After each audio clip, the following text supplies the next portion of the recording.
I may have to just drop you off, but let's find out. Lovely little bay here. The tide is out far enough as far as I can make out, and it's quite possible. Now, if I'm not there, you're going to have to try and find these dinosaur footprints yourself if you want to find them. Alright, fella. There's a wild man of the north there.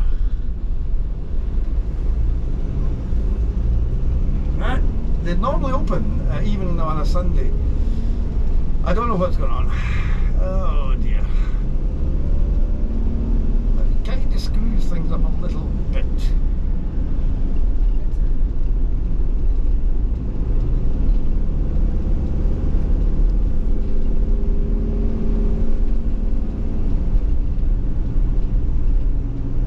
So the story behind, you know, just a quick funny story about the Wee Free Church. There was a story of a young couple who were brought up in the Wee Free Presbyterian Church, and they were very happy. They loved each other and they were married, etc. But after a while, people began to notice there was something wrong, some problem. The young man in particular was a bit, you know, shy, quiet, and the young lass was much the same. They thought, well, you know, gossip goes around the church. You know, there's something wrong in their marriage. You know, and the gossip was going on. You know, whispers, you know, in the congregation. I think there's something wrong in their marriage. And the word got to the minister, you see, who married them. And so the minister went up to them very quietly and says to them, "Hello, how are you doing? And how's life? How are you getting on together?" And all this. "Oh yes, we're fine." They didn't want to admit anything. And then the young man says, "Well, minister, we do have a slight problem." And the minister, of course, was seriously concerned. He says, "Oh, you have a problem? Do you want to speak to me about it? Can I help?" And the young man says, "Well, minister, yes, you'd be the right person to speak about this." And the young lady was there, the young wife was there as well. And the young wife says, "Tell the minister, tell the minister." So she was nudging him in, you know, her elbow into his side. So the young one says, "Minister, you know that we love each other, me and my wife, etc. And we're very much in love." And she says, "Oh, that's great." We're slightly a bit concerned, he says. She says, "Yes, it's just that our love stretches over into the Lord's day, into the Sabbath." So the minister went, "Oh, does it now?" Now, remember, the Sabbath is the Lord's day. And you can't even hang out your washing in the Lord's day. So their love was flowing over into the Lord's day. Oh my goodness, they loved each other so much. Of course, the minister knew exactly what they were talking about. So the minister says, I understand your situation, and there's nothing wrong with that. But here's what I think. So what he said to the young couple was, it is okay, basically, to have sex on the Lord's day. But don't enjoy it. And that's how narrow-minded they are. You're allowed to have sex on the Lord's day, but don't you dare enjoy it. It is the Lord's day. And that was a kind of quick story. Right, I'm going to concentrate on this road. Now, this is Stafford Island. You saw the cattle there. The old fella who was a cattleman around here, he had massive herds of cattle, and it was a tradition every year in October to have the cattle swim across the strait here to the island here. This is Stafford Island, just there, over there on the left. And as the tide was at its lowest at a certain time of that period, they would get the cattle and swim them over. They'd get in boats, people get in boats, and there'd be dogs, and there'd be lots of people ushering the cattle over the other side for the winter grazing over there during that period of time. And it was a celebration as well, and a big event for the locals to witness it. There's Stafford Beach down there, you can see it's the Gold Coast of Skye. Not at all. And where that green algae area is down there, that's where the dinosaur footprints are. You can see some people there looking for the dinosaur footprints and all the rest of it. So I'm going to get in here, folks, and I'm going to dump the vehicle here, whether people like it or not, okay? I'll deal with the mourners, if they come along, that is. So we'll stop here for 20 minutes. You okay with that? Yeah. Excellent. Now it's going to be tricky getting down here, folks, and just take your time. I'm there to give you a hand if you need a hand.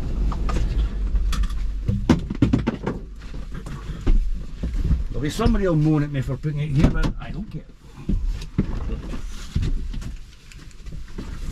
Basically, meander your way down there, and I will catch you up on the way down. You see him here, pushing in the paddle. Well, maybe it is. I missed it.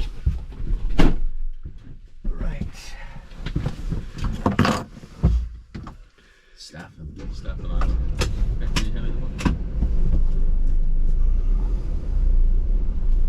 You know, instead of going down there, I'm going to try and back around here. It's going to be tricky. It's going to be a 3.6 turn, okay? Mike Myers. Oh, Mike Myers, right.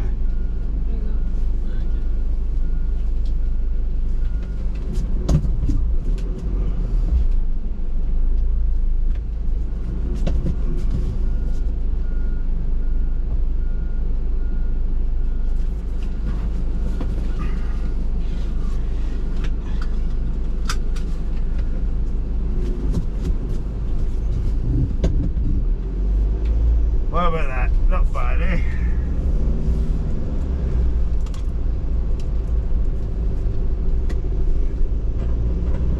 Okay, let's go up by the canal, shall we? Now, they found the archaeological remains further down the bay there, which is absolutely rarer, even rarer than hen's teeth, to find hunter-gatherer sites. And what they found basically was bones, remains of bones, and so they dug down, and they found what is known as a midden, and a midden is like a dump. Where you can imagine a family or a group, families of hunter-gatherers sitting next to the shore.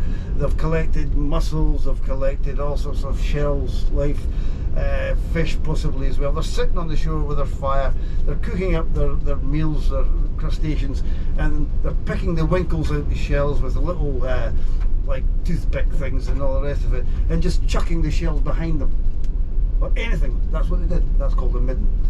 And so they did a little bit of research, and they found burials. They found hearths where there had been fires, and the people would have, very much like the Native Americans, they would have been like teepees, things that they could pull down fairly quickly and move on, because hunter-gatherers moved on all the time. That's why their sites are so difficult to find. They were never in a permanent place. This was an astonishing find. Not only that, they found the remains of a dead person from that era as well. And they did a lot of bone analysis. They found out that at least 8,000 years old. And the analysis of the bones brought up some very, very interesting and maybe not surprising, but certainly interesting results. Is they found out that the body they found, or the remains they found, it was the remains of someone who was very much taller on average as we are today, stronger, fine bone structure, and also they knew what kind of diet they had. Obvious diet. They were hunter-gatherer. Everything was fresh. Everything. They ran. They were strong, and they lived much longer than we do today as well. Really? Yep. Humanity as we know it today, our biggest problem today is when we became farmers. When we were hunter-gatherers, we had a healthier life. It was a dangerous life. It was fraught with dangers. But since we've become since we've become farmers and living in let's say domesticated animals, etc., our diet, our health has decreased and deteriorated. We're more prone to disease. We've just come through a pandemic of a virus. As a communities, we live much closer to each other. We're en masse. The fact that a virus could spread around these communities and towns, cities, whatever else, is so easy now. Back in those days, no. Scattered communities, these things didn't happen. Not only that, collectively they didn't keep animals, they hunted them. Therefore, there was little less chance of disease and viruses being created as well. It was a healthier, longer lasting lifestyle than we have today. Astonishing.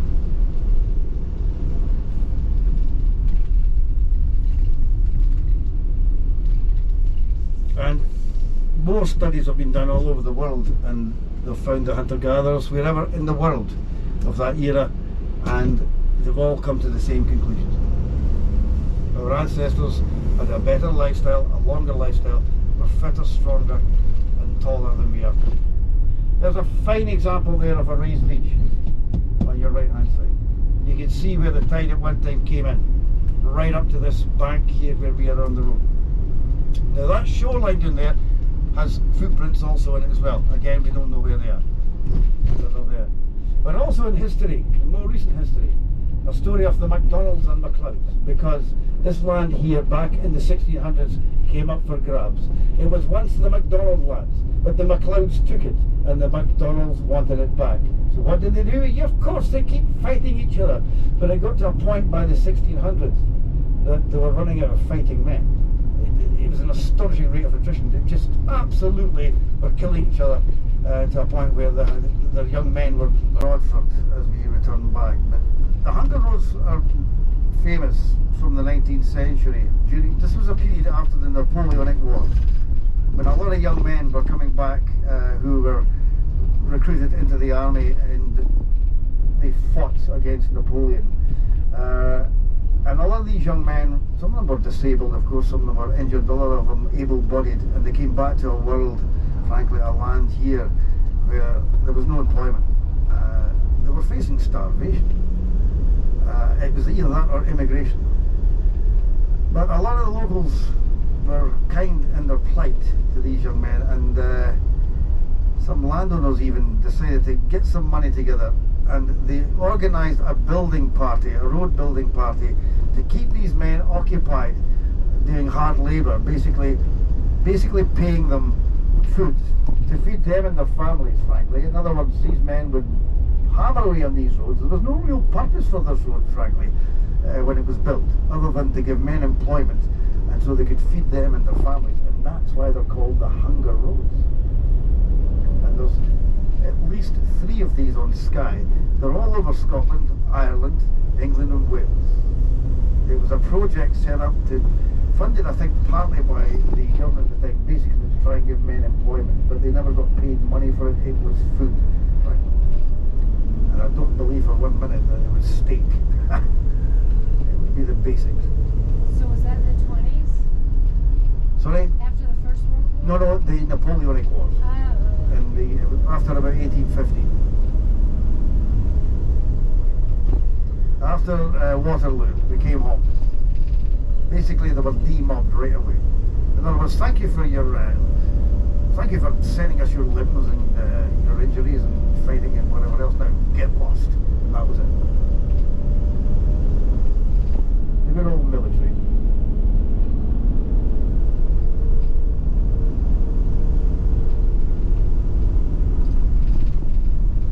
Basically, a lot of men were demobbed, tens of thousands of them, and they came back to abject poverty.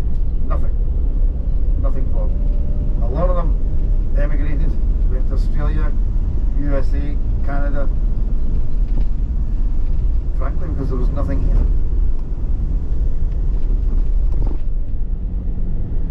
In fact, a lot of them went over to Canada, and that was the beginning of the expansion of Canada at that time.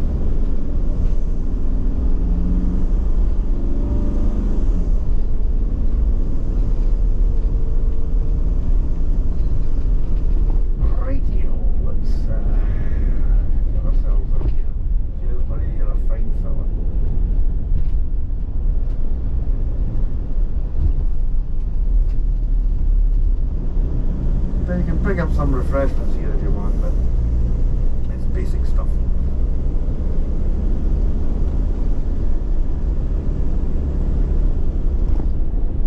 I've never understood this. This is for buses where these other vehicles are parked, and there you go, cars all over the place.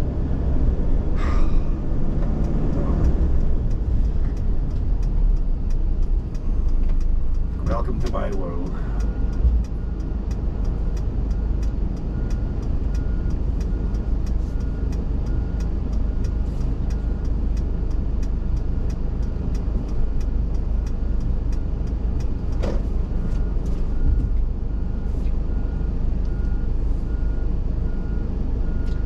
So I'm usually up here for about 20 minutes or so. Are you okay with that? 20 minutes? Is that okay for you? The safest way is on the right hand side, folks. If you want to do a bit more on the other side, carry on, but just Look after yourselves, take care, and don't do silly things like trying to fly over the cliff. It doesn't work. You can't fly. You're not a bird. No. I think so. There's been no fatalities on my bus yet, and I intend to have none at all.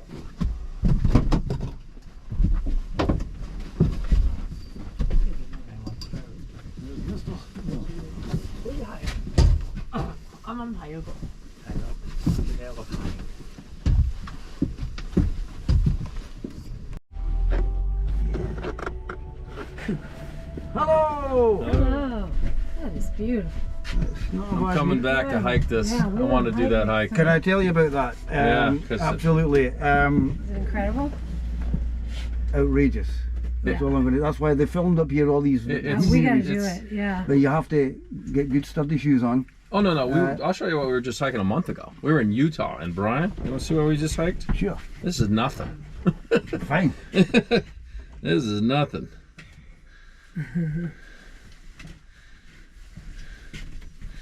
Just a month ago, we were in Utah, hiking Zion. I'm better than Zion. Oh yeah. So, I mean, Oh yeah. So you're in a right canyon. yeah, I mean, like super the canyons. Yeah, Oh well, that's Yeah, right. That's another world. yeah. It's totally different. That's why I So see you this mind me one. going scrolling through here? Is that okay? Sorry. Can I Oh, scroll go through? ahead. Absolutely. That's Right. Okay. That's a Right. different kettle of fish. However, what I will say is, when you get up near where the old man store is, and round that Yep. there's a stretch about 3 or 4 miles, it's weird. It's just a weird world. oh, I Yeah, can't. I bet. That's why I want to do it. Look, and look at this. yeah. That's what we went up. This is you can see people hiking all the way to Well, there. there you go. I mean, so you know what you do. yeah, I would recommend that you put boots on anyway, because the pathways 100%. are narrow. They're not being managed in any way. It's just tracks. But certainly, yeah, please do it.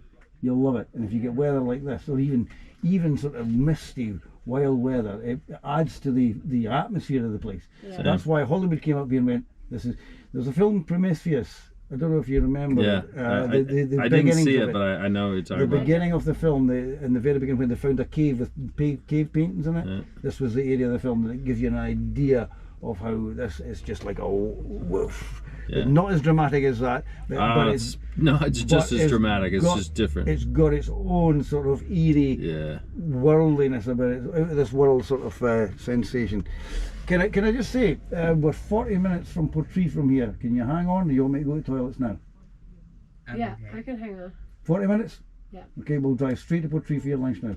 That cuts out going to Uig for toilets, and that means I can get straight there, and then we can move on again after that. Okay? Cool. We're gonna eat So there, right? fantastic, mate. Yeah. Absolutely brilliant. That's why I say But I would say, yeah, come back. I for those that want to do independent, that's why I say these tours we've not got the time to allow you to get loose. Oh no, I get it. But let me tell you, use these tours to think about coming back and doing your own See independent people travel. hiking up there. I gotta Absolutely. do it. But up the other end, Even better. not far from here. Just Yeah. go, take a day pack, take a hot drinks, Yeah. take a stove with you, whatever, anything. Just make sure you got wet clothing, you know, Yeah. for wet weather, and go for it. And just arrange someone to pick you up at the other end. Interesting. And wait, when you get up in the area where the old Manastor is, even before you get there, it's like pillars, just pillars sticking Really? up, and cliffs, high cliffs. Nothing close in as you are, but it's close enough. And then suddenly these outcrops of rocks, like you wait for a dinosaur to come round the corner. That's what it's like. Yeah, that's really good. Super cool. I wish I could show you something that some of my friends have done up that way. And you'll, in fact, let me look for it if I can get it, and I'll let you see what, Alright, what cool. it's like. Right, straight to Portree, folks.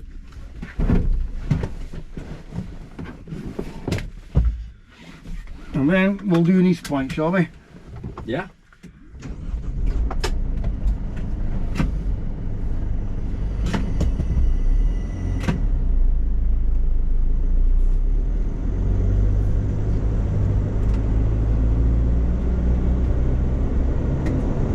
Yeah, these tours are really not designed for that sort of thing, but if you get inspired to come back, if these tours do that, then Yeah. I've done my job as far as I'm concerned.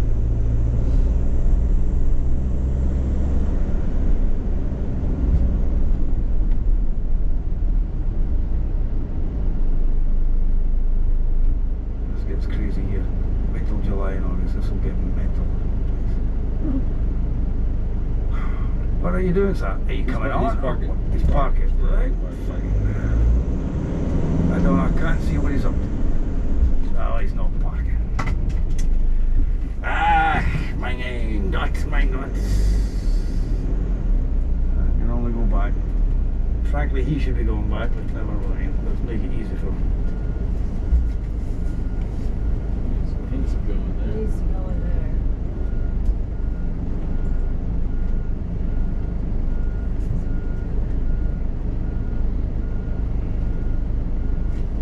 There's a whole convoy coming in.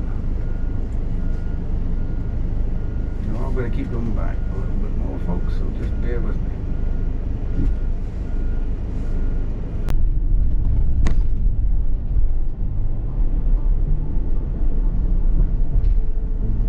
What a lovely day, isn't it?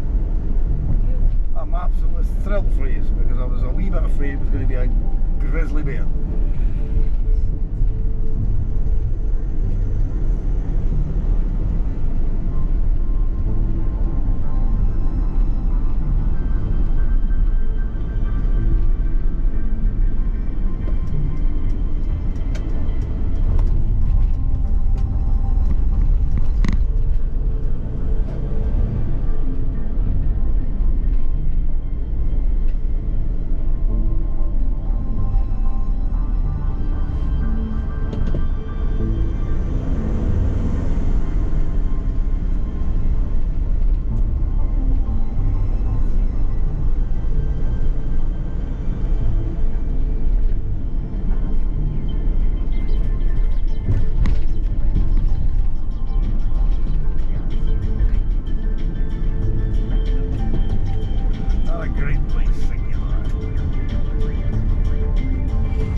Can, mate. Okay, watch what happens. You'll have to move on.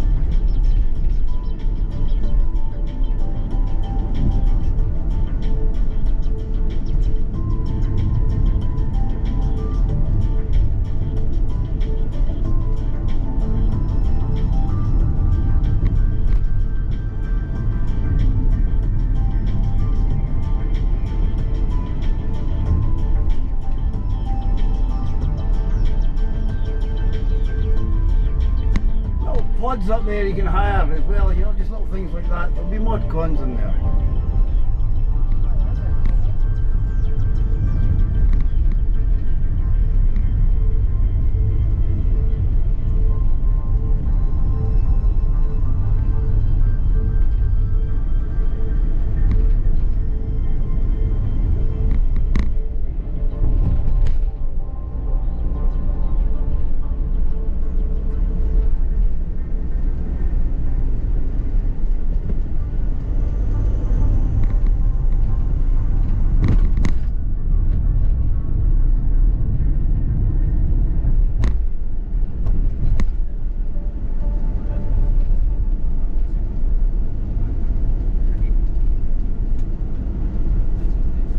Play a little bit of different music a little bit from now on.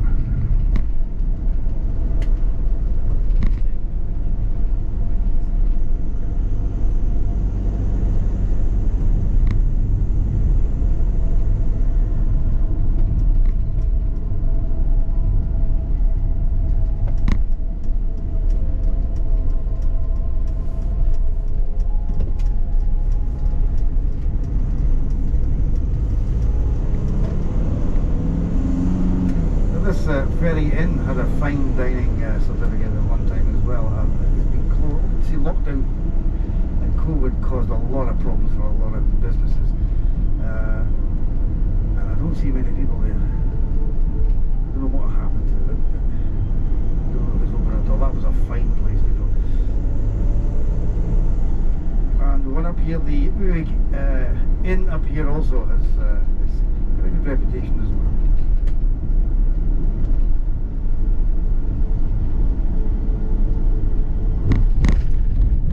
Why are you braking?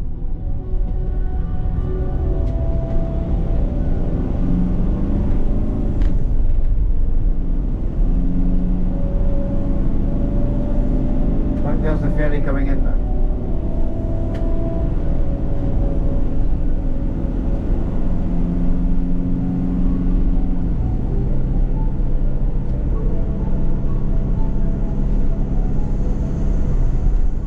Hotel, lovely. What's that town called? Pardon? What was that town called? This is Uig, U-I-G.